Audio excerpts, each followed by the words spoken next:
kita nak bagi tahu dua senario yang mungkin berlaku. Ya, kalau anda hijrah, terus rezeki mencurah-curah. Alhamdulillah. Kalau anda berhijrah, terus segaranya Allah berikan. Tapi ada juga, ya, ada juga satu golongan yang bila berhijrah lagi susah nak dibandingkan dengan kehidupannya yang sebelum.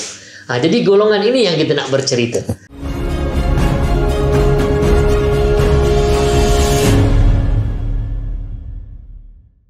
Terima kasih sekali lagi kepada Ustaz Asif, juga tim-tim pencinta Al-Quran yang menjayakan program Amazing Muharram 9 kali ini.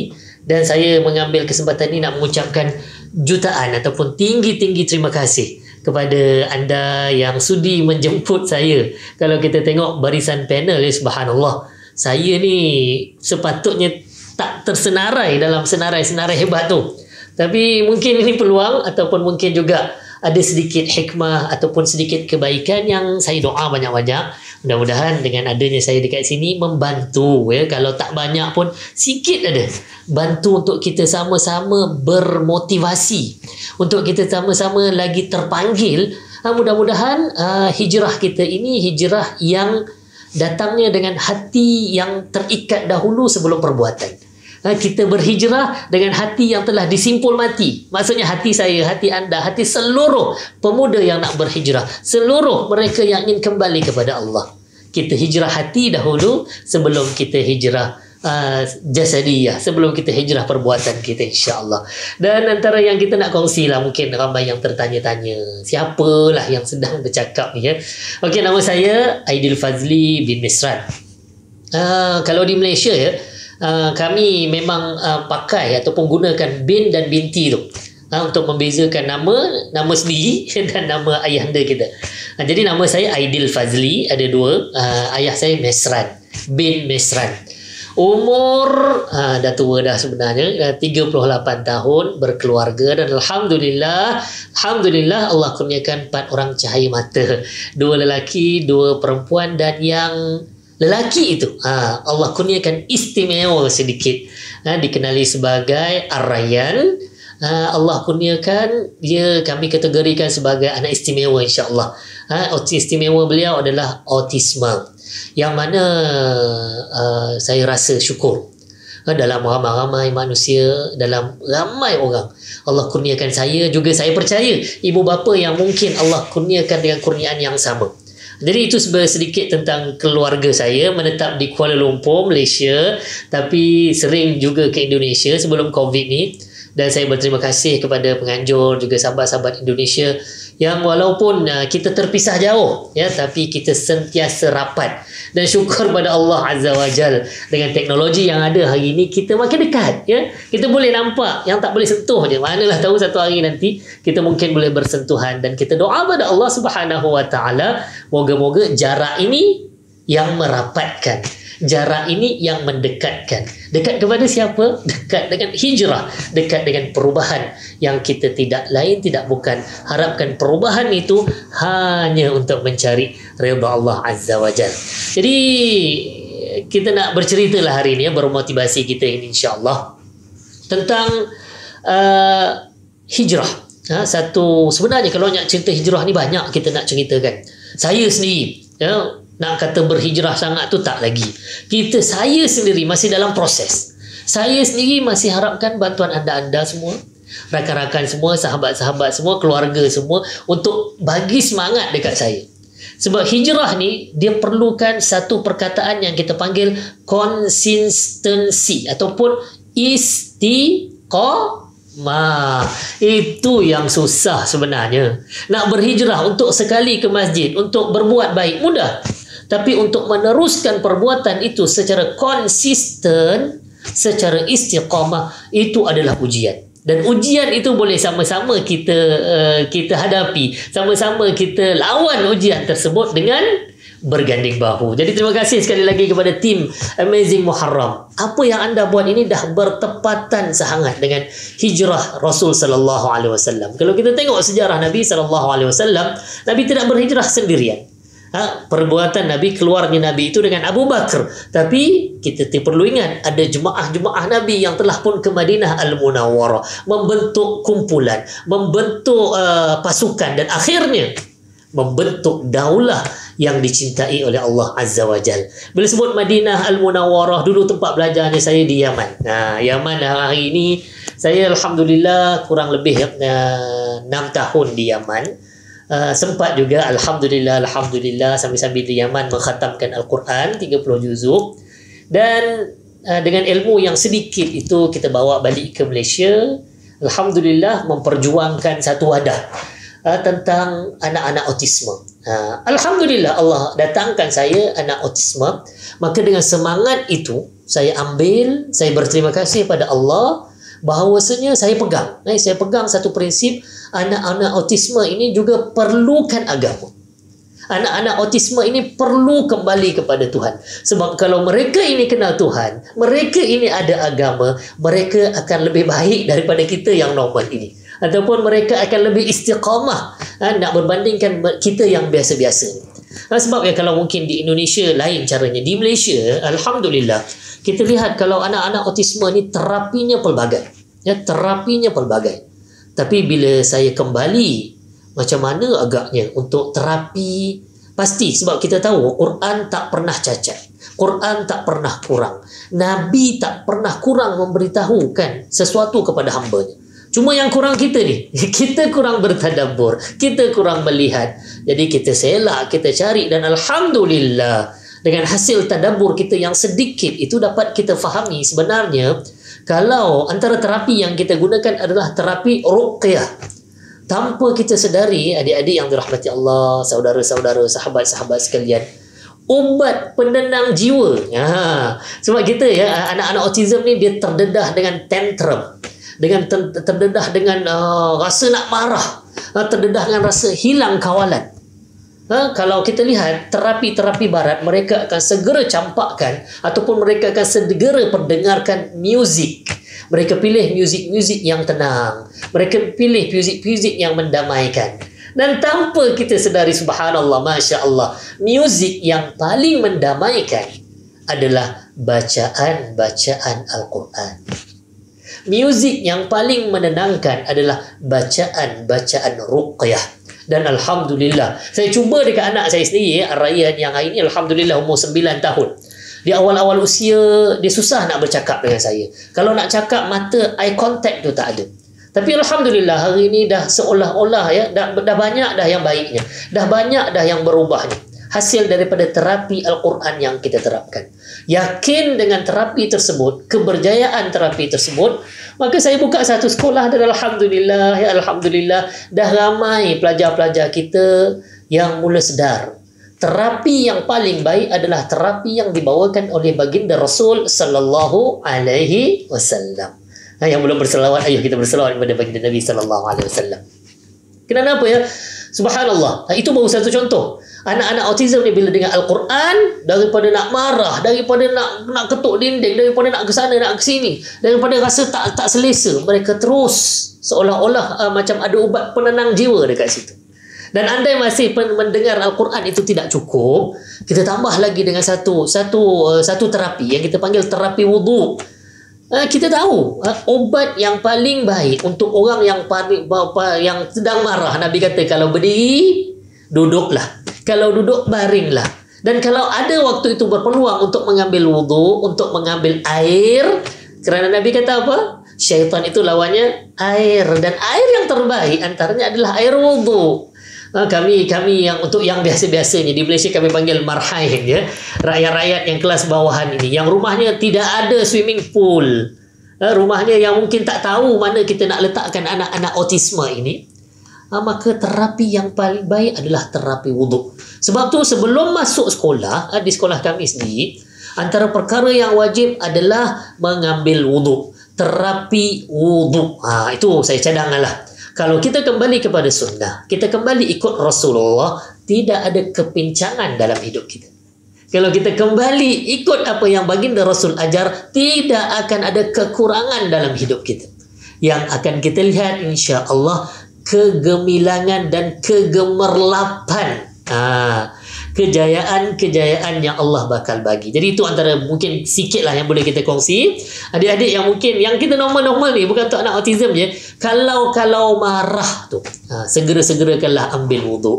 Dan sentiasa dalam keadaan wuduk itu merupakan sunnah yang diajarkan oleh baginda Rasul sallallahu alaihi wasallam. Jadi alhamdulillah, berkat doa semua, ya, perjuangan kita telah pun mendapat awareness, mendapat kesedaran ramai pihak.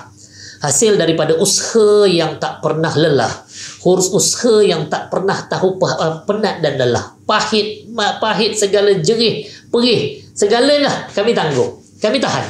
Sebab kami tahu, ya, Allah sering bagi tahu, Allah Subhanahu wa taala bagi tahu, sil'atullahil ghaliyah. Barang dagangan Allah itu mahal harganya. Kalau kita nak berurus niaga dengan Allah, sekarang Allah kata apa? Yang Allah bakal bagi syurga, dan syurga itu bukan murah. Yang Allah inginkan daripada kita adalah mujahadah. Yang Allah inginkan daripada kita penat lelah. Itu je. Kalau nak dibandingkan dengan sahabat-sahabat Rasul, yang Allah minta daripada mereka apa? Nyawa mereka. Yang Allah minta daripada mereka apa? Harta benda mereka. Itu zaman Rasulullah. Alhamdulillah, nak dibandingkan zaman kita, Allah inginkan mujahadah. Allah inginkan kita bangun pagi waktu solat subuh. Allah ingin kita sahut hayya 'alas salah, yang sepatutnya sangat-sangat mudah. Darah setitik darah pun takkan turun nak dibandingkan dengan sahabat Nabi sallallahu alaihi wasallam.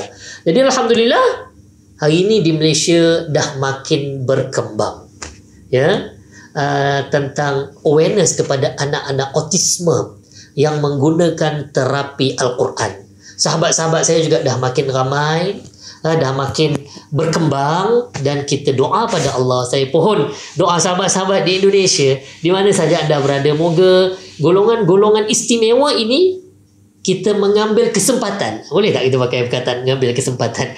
Sebab apa? Kita tahu mereka ini tidak ada dosa. Kita tahu mereka ini dekat dengan pencipta. Tapi kenapa kita tak gunakan mereka untuk sebut nama kita?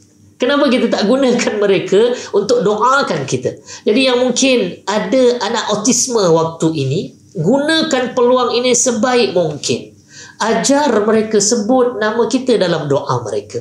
Ya, sebab saya tahu kebanyakan kita lah, antara tujuan kenapa kita nak ada anak, selain mewarisi harta kita, mewarisi apa yang kita ada, kita inginkan anak-anak ini mendoakan kita. Anak-anak autisme pun boleh, tidak ada halangan, ajar mereka. Dan insya-Allah, kalau sekali mereka berdoa, mereka istiqamah mendoakan kita. Kalau sekali mereka mengangkat tangan kepada Allah, itulah rutin yang mereka akan amalkan untuk kita. Doa banyak-banyak. Mudah-mudahan saya juga anda semua mendapat doa yang tidak ditolak daripada anak-anak autisme ini. Dan daripada situlah bermula cerita hijrah, yang mana alhamdulillah saya cukup terharu bila lihat anak-anak Indonesia, sahabat-sahabat kita di Indonesia yang jauh terkedepan, ya, dalam program yang pelbagai. Ya, kita tak adalah kata Malaysia tak bagus, alhamdulillah. Cuma anda di Indonesia, kami ucapkan tahniah kerana apa yang anda lakukan jauh ke depan, dan kami sentiasa menjadikan anda sebagai ikutan kami dan sebagai jalan untuk kami memperbaiki terus ke depan insya-Allah. Dan kami doa di belakang, mudah-mudahan apa yang kebaikan-kebaikan yang anda semua buat dapat kita kongsikan bersama. Bila sebut pasal hijrah, ya, subhanallah, sebut pasal hijrah, bukan senang nak berhijrah. Pertamanya tahniah kepada anda yang mungkin hari ini hari pertama masuk ke masjid, yang mungkin hari ini hari pertama tertekan YouTube ini ataupun tertekan program ini, yang mungkin hari pertama nak kenal Tuhan. Pertamanya tahniah kerana Allah telah pilih kita. Ramai di kalangan manusia, ramai lagi di kalangan kita yang mungkin tak tergolong dalam golongan yang dipilih oleh Allah Azza wa Jalla. Jadi yang sedang berhijrah pada waktu ini, kita doa pada Allah Azza wa Jal, mudah-mudahan terus istiqamah. Dan bila sebut istiqamah, Allah Subhanahu wa taala, banyak dalam Al-Quran bagi tahu ayat-ayat kita tentang hijrah itu kenapa dan apa yang perlu kita lakukan hijrah. Antaranya ya, yang soalan yang sering kita dengar. Kalau hijrah ni, kalau hijrah ni banyak sangat ujian dia. Kalau hijrah ni banyak sangat cobaannya. Kalau bila berhijrah ni banyak lagi kesempitan. Kalau dulu yang mungkin banyak harta, bila berhijrah lagi kurang hartanya. Kalau dulu mungkin ramai kawan-kawannya, ramai sahabat-sahabatnya, bila berhijrah makin lari sahabat-sahabat. Kalau dulu yang hidup, subhanallah, nak sebut apa sahaja, bila berhijrah lain pula yang jadinya. Sebab ustaz-ustaz kata bila berhijrah ni Allah akan murahkan rezeki. Allah akan beri segala apa yang kita inginkan. Itu mungkin berlaku. Jadi kita nak bagi tahu dua senario yang mungkin berlaku. Kalau anda hijrah, terus rezeki mencurah-curah. Alhamdulillah. Kalau anda berhijrah, terus segalanya Allah berikan. Tapi ada juga satu golongan yang bila berhijrah lagi susah nak dibandingkan dengan kehidupannya yang sebelum. Jadi golongan ini yang kita nak bercerita. Golongan ini yang kita nak kasih tahu, kita nak bagi tahu apa yang sedang anda lalui itu adalah satu laluan yang sementara. Laluan yang sementara. Bahasa Arab kata laluan muaqqatah. Laluan yang tidak kekal. Ujian itu tidak kekal. Sebab kalau positif kita ambilnya, mungkin sewaktu kita sebelum hijrah, kita jauh daripada Allah. Nak masuk laluan Allah, Allah cuci sedikit kekotoran-kekotoran yang sebelum itu. Jadi bagaimana Allah cuci? Kadang-kadang Allah cuci dengan kehilangan harta. Kita sedih dengan harta yang hilang. Tapi tahukah kita sebenarnya harta itu adalah harta yang mungkin boleh menarik kita ke jahannam, menarik kita ke neraka Allah Subhanahu wa taala. Allah sayang kita, jadi Allah tarik harta kita. Allah lupuskan harta yang mungkin tidak suci itu, mungkin yang terlibat dengan haram itu, mungkin terlibat dengan riba itu, mungkin terlibat dengan penipuan itu. Harta itu Allah sucikan di dunia dan Allah minta kita gandakan amalan-amalan kebaikan. Jadi jangan risau. Kalau yang hilang harta, ingatlah harta itu tanam dalam hati. Harta itu mungkin bukan milik kita. Harta itu mungkin tidak layak untuk memasukkan kita syurga. Allah tarik pula rakan-rakan, Allah tarik pula sahabat-sahabat, Allah tarik pula teman-teman. Yakin dan pasti juga mungkin teman-teman itulah teman yang bukan baik untuk kita. Kalau kita lihat dalam surah Al-Kahf, Allah bagi tahu bagaimana ketika pertemuan Nabi Khidir dan Nabi Musa alaihissalam. Nabi Khidir bunuh, ataupun kita kata bunuhlah dalam bahasa yang mudahnya, bunuh seorang anak lelaki kecil kerana apa? Kalau anak itu besar bakal merosakkan ibu dan ayahnya. Dalam surah Al-Kahf Allah ceritakan kepada kita. Sebab tu antara sunnahnya Nabi SAW menggalakkan kita untuk baca surah Al-Kahf setiap Khamis malam dan setiap Jumaat. Jadi anda yang rakan-rakan hijrah kita, Al-Kahf ni surah yang panjang, tapi mungkin jugalah boleh kita baca sedikit demi sedikit, insya-Allah lama-lama akan jadi mudah. Dan bila sebut surah Al-Kahf tu mungkin surah yang panjang, apa kata kita bertadabbur pula bila sebut pasal hijrah, kita tidak akan lari daripada satu sifat yang mesti kita ada. Sifat tu tidak lain tidak bukan adalah taqwallah. Okey, tadi surah Al-Kahf panjang sangat, kita bagi satu surah yang pendek. Dalam muka surat 558 kalau tak silap saya, surah At-Talaq. Surah At-Talaq Allah Subhanahu wa taala berfirman dalam ayatnya yang kedua. Allah beritahu apa?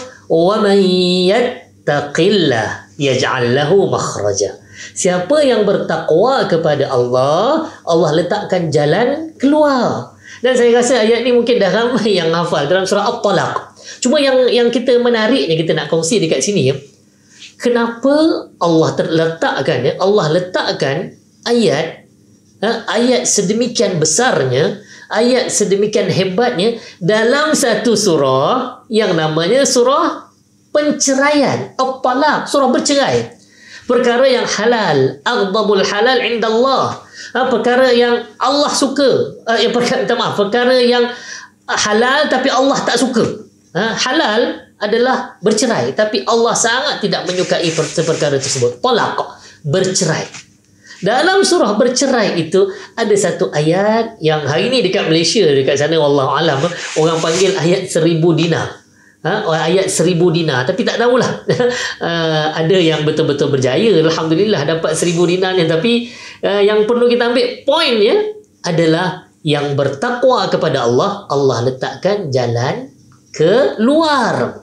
Okey, yattaqillah yaj'al lahu makhraja. Allah letakkan syarat. Siapa yang bertakwa, Allah letakkan jalan keluar.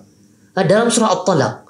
Dalam yang perlu kita tahu ya, orang bila diceraikan, terutamanya teman-teman wanita kita, sahabat-sahabat wanita kita, yang adik-adik wanita kita, ibu-ibu kita, kakak-kakak kita yang mungkin waktu ini baru saja diceraikan, ataupun yang pernah ada mengalami nostalgia diceraikan. Pengalaman diceraikan ini bukanlah pengalaman yang menggembirakan, terutamanya bagi wanita. Pengalaman yang mengecewakan, pengalaman yang mendukacitakan, pengalaman yang menyakitkan. Di tengah kesakitan itu, ya, di tengah duka cita dan sedih yang terlampau itu, hilang suami, ya, suami ceraikan kita, ataupun kita berpisah dengan suami kita, orang yang selama ini bergantung, kita bergantung dengannya. Di waktu tiada kebergantungan manusia, Allah letakkan apa? Wahai hambaku, bergantung kepadaku.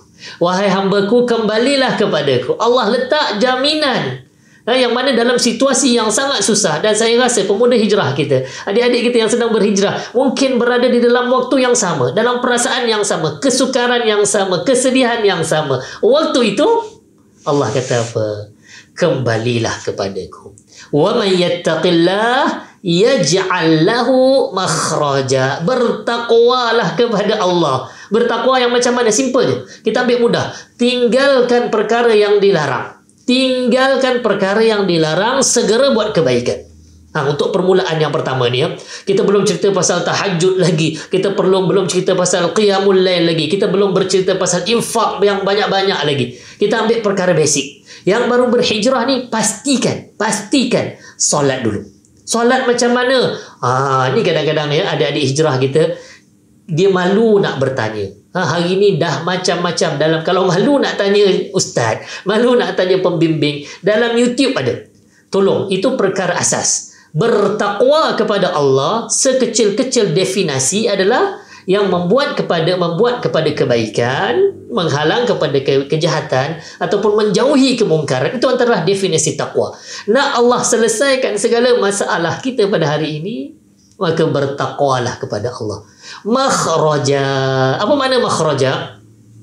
Suka saya bayangkan ya, kalau makhraja ni adalah tempat keluar, ya. Ini bahasa Arab ni sangat cantik, subhanallah. Ya, bahasa Arab ni punya definisi yang halus. Lalu kalau kita tengok apa makna makhraja? Makhraja ini membayangkan laluan yang sempit, laluan yang tidak berapa selesa.